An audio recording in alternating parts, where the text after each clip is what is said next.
So may gusto akong i-share sa inyo. Girl, kaya ko ba to? Pumapasok na sa isip ko yun. Sinave niya ako through Ali's writings, through Ali's work. Ang mahalaga, yung makinig lang din sila, di ba? Or yung maramdaman mo na mapakinggan ka kasi iba yun eh. Iba yung nawawalang bigat sa inyo. So, i-share ko lang sa inyo dahil nakakatuwa kasi iniwanan niya ako ng goodies. Kala kong ikat to. So, sorry pa. Aray. Hindi na nakakatuwa. Oh, I think I got it, guys. Oh, party! Good evening! So, hello, babies. Meron lang ako sa story time sa inyo. Pero by the way, ang time ngayon ay magta-10:30 na and it's June 21, Sunday. So, belated Happy Father's Day to all fathers out there. And sana all may tatay. So, hindi. Charot lang. Kasi namimiss ko yung daddy ko. So, if you are new to this channel, to my channel, yung daddy namin ay Angel na. So, ayun. Kaya namimiss namin. And, ayoko na. Baka magdrama lang ako. So, ayun. Check out nyo na lang ibang vlogs ko. So, ayun. Ayan, na-distract na. So, may gusto akong i-share sa inyo kasi a little background story. May dumating sa aming blessing, actually sa akin. So, work siya sa akin and bago sa akin lahat and parang, connected naman siya sa previous work ko. So, ano lang siya, parang ako kasi lahat. So, ang daming kailangan gawin, ang daming kailangan tapusin, ang daming kailangan dagdagan, pag-isipan mabuti, ganyan. So, syempre, tao lang tayo and na-overwhelmed. Ayan, ang ate nyo, sobrang na-anxious this past few weeks. So, talagang ang daming nasa isip ko. Like, girl, kaya ko ba to? Pumapasok na sa isip ko yun. Like, itutuloy ko ba to? Ba't ko ba tinanggap sa umpisa to? Ganyan, ganyan. So, syempre, tao lang, ganyan-ganyan. So, may one night na sabi ko, sige, hindi ako magdo-doom scroll para maiwas yung mga isip ko, kung ano yung iniisip ko, ganyan. Parang gusto kong, hindi ako nakakalma dun sa pag-i-scroll ko, ganyan-ganyan. Tapos, sabi ko, sige, magbabasa ako. Mahilig kasi ako magbasa ng mga libro, ng mga, hindi novels guys, yung mga poetry, ganon. Kasi hindi ako nakakatapos ng mga novel. Siguro mga movies, yun yung mga movies, yung mga gusto ko talaga. I have this book, ito yung book ni Ali Benwick. So, if you're familiar sa Benwick twins, si Ali yung isa doon. So, isa si Sam. So, si Ali yung more on writings and then si Sam naman yung artist, yung singer. So, they're both very talented. So, go check them out guys sa social media. So, una ko kasi nakilala ay si Ali. So, yung kay Ali naman, ang kanyang contents ay motivational na poems about love, poems about God, ganyan. So, ayun. And then, regalo kasi to ni Kuya, share ko lang. So, nagustuhan ko talaga to, natapos ko na tong libro na to. And, ayun, sabi ko, sige, hindi ako magsa-social media para hindi maiwas yung doom scrolling ko. So, nagbasa ako nito, and then habang nagpapaantok ako, tapos sabi ko, sige, medyo na-feel ko na yung antok ko. And then, nung sabi kong, sige, last page na. Tapos, yung last page niya, guys, ay ito. So, if hindi ko siya napakita ng clear sa inyo, or hindi niyo mabasa, magpa-flash ako sa screen ng mas malinaw siguro. Ayan. So, Philippians 4:13. So, kung familiar kayo sa kung kabisado nyo yung mga verses. Ako kasi honestly, hindi ko kabisado yung mga Bible verses. So, medyo nakalimutan ko na. Pero yung sa fill in the blanks kasi ang ginawa ni Ali, may mga blanco dito. So, makikita nyo, may mga blanco dyan. So, kapag binasa nyo naman, parang mag-aano naman yung brain nyo ng automatic na, ay, ito yung word. Pero, kapag pinagsama-sama nyo yung mga words sa blanco, mabubuo nyo dun ay, I can do all things through Christ who strengthens me. So, naiyak ang ate nyo nung nabasa ko yun. Kasi sinearch ko siya kasi hindi ko na maalala na ganun pala yung kapag nabuo nyo yung, nawala ako dun kapag nabuo nyo yung verse. So, ayun, sabi ko, grabe, iba talaga si Lord. Kasi, sinave niya ako through Alice writings, through Alice work.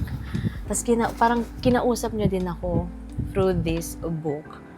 Parang huwag ka masyadong overthink dyan. Tiwala lang kasi ako yung nagpapalakas sa'yo. So, ayun, nakakatuwa lang yung full ng heart kasi God is good. Diba? And then nakakatuwa pa nun kasi nag-notes ako sa Facebook na may emoji na na parang sasabog na yung utak ko, ganyan. Tapos, hindi ko naman chat and message yung mga friends ko kasi, meron naman, ayan tayo eh. Naisip ko kasi syempre meron din silang mga priorities, meron din silang dinadalang stress. So, kapag nag-message ako sa kanila, di ba parang pasintabi din. Pero, ang aking bestie ay nag-message sa akin, nakaramdam siguro. Meron talaga kaming sigurong lukso ng dugo ng aking bestie. So, shout out bestie if you're watching. So, ayun, minessage niya ako, and then ayun, iyak ang ate niyo kasi, di ba, syempre, nakaka-touch and nakakatuwa kapag naramdaman din ng friend mo yung na there's something wrong or basta yung simple na kamusta ka lang. So, ayun, remember guys, to check on your friends and wala lang, kapag nag-check din sila sa inyo and close naman kayo and then panatag yung loob nyo, go on, mag-rant lang kayo, magsabi kayo ng mga dinadala nyo kasi kahit papano, ang mahalaga yung makinig lang din sila, di ba? Or yung maramdaman mo na mapakinggan ka kasi iba yun eh, iba yung nawawalang bigat sa inyo. So, nababawasan yun somehow and talagang nakakatulong. Nag-drama. Sana may nakuha kayo, no? So, ayun. Sana gets nyo yung point ko. Nakakatuwa lang. And of course, andyan din yung ibang friends ko to cheer me up. Ayun. And, ayun, nakakatuwa lang kasi dahil, so, pasensya na sa aking shiny noo. Na-distract. Bilis ma-distract. Ayun. So, ayun yung gusto kong share sa inyo na kapag napapagod din kayo, guys, remember yung verse na share ko sa inyo kasi si Lord lang talaga din nagpapastrengthen. And may pinadadala siya syempre mga angels, yung mga friends natin, yung mga family natin, or maybe your partner, syempre. Ayun. So, nakatuwa lang. And, ayun. So, speaking of Alice book, guys, maglalagay ako sa description box kung available pa to. Grabe. And, feeling ko naman available pa. Grabe, madami kayong makukuha dito. And kapag nasistress kayo, remember to breathe. Tao lang tayo. And, napapagod din. So, remember to pause, pero wag susuko.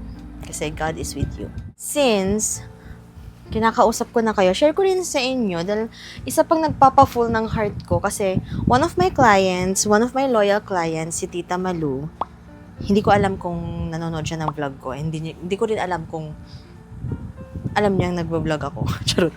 Na para bang famous ng ate niyo at madami ng followers. So, i-share ko lang sa inyo dahil nakakatuwa kasi iniiwanan niya ako ng goodies sa event niya. Kasi dentist siya. Dentist or supplier sa ano. So, anyway. Ayun. Si Tita Malu, nakakatuwa. Ayun. So, ngayon ko pa lang ito mabubuksan. And imagine, kailan ba siya nag-book? April siya nag-book. April or May.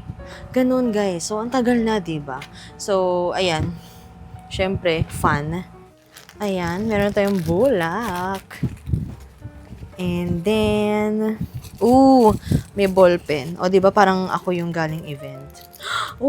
Meron tayong So, we have a ballpen na Aura Hex, 25 years. O, diba pinakita sa inyo? Grabe, huwag niyong pansin yung noo ko kasi yan moisturizer. Kaya na ganyan na. So, we have bandage. O, diba? Walang may design. Pero anyway, band-aid pa rin. Kailangan natin to. Pero wag naman sanang masugatan agad-agad. May bago silang design. Nagamit ko na tong mga to eh. Chenier, no? Nagamit ko na tong mga to and meron silang bagong design ata. Ito. Hilig ako sa mga Band-Aid na may design kasi ma-arty ako. Akikay girly. Tapos meron tayong toothpaste. Ayan. Siya ay Gumtech. Hala, may toothpaste ako. First time ko lang to nakita. Ayan. Dalhin natin to bukas para may toothpaste kami ni Marty. And by the way, si Marty yung kasama ko bukas. So, if matagal ka na dito sa channel ko, kilala mo na si Marty. If you're new, jowa ko yun. Ay, charot. Hindi, friend ko yun. So, tingnan nyo, one of my best friends, si Marty. So, siya yung kasama ko and ka-workmate ko dito. So, I have here yung Orahex na I think mouthwash to. Oo, mouthwash. So, mint flavor. Dalawang mint flavor. Ay, tatlong mint flavor. Isang ano ito? Ano to, guys? Ano pinagkaiba? Oh, so alcohol-free yung tatlo. Pero anyway, basahin ko na lang ng rinse mouth well initially with water. Rinse ng mouth well initially with water or regular detergent. Ayan, so tatlong mint, isang original. Pero paresa naman silang oral rinse, guys. Ay, ayun lang. Ito. Nandito pala yung note ko sa kanya. Ang cute. So, ayan siya. Nag-thank you siya. So, thank you, Erica. See you again. See you, ma'am. Kala mo naman nanonood. And alam nyo ba, guys, meron pa akong gustong gawin. Ang gagawin ko ay, kung fina-follow nyo din si Ray Velasco, nakita ko kasi nagka-cut out siya pala ng shirt niya para maging off-shoulder. So, bala kong i-cut to. So, sorry ma. Ito, old shirts ko to. And ang dami ko namang mga white shirt. And ito, big shirt siya. Pero, parang gusto ko siyang i-off-shoulder. So, samahan nyo ako i-cut natin to para ito kasi yung dadalhin ko for tomorrow. Okay na ba kayo dyan? So, I think, kailangan natin syempre i-recall yung video. Anyway, ang kailangan nyo lang is Here, so, nanood po tayo. Ulit. Okay guys, kapag nag-cut kayo, there. And then now, we just have to cut this one. Okay. Follow the lines lang. Okay. Diyos ko, kapag nakita ko ng tita ko at nanay ko.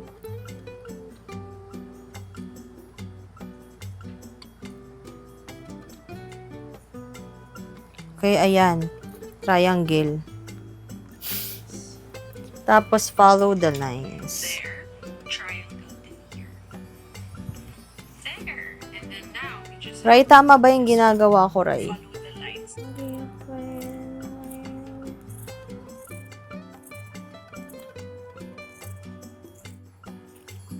Aray, namulikat pa yung anak ko. Ano ba yan?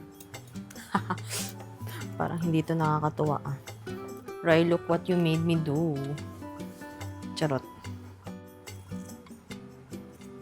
Oh my God, I think I got it. Ayun lang. So, V-neck kasi to. Sabi niya, sinistretch niya lang daw niya.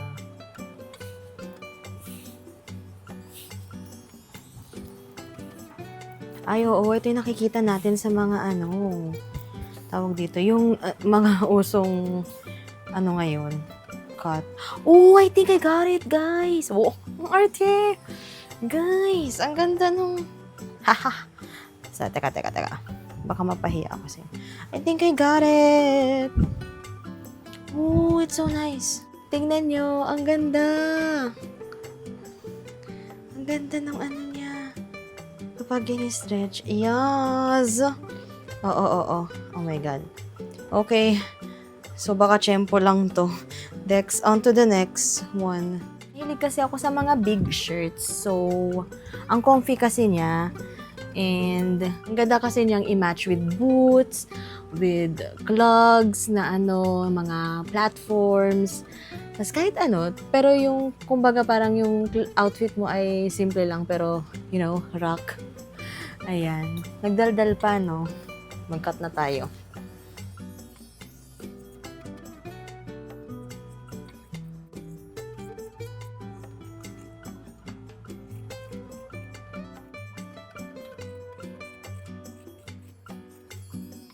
Okay, we're done. Feeling ko naman cute. Hala.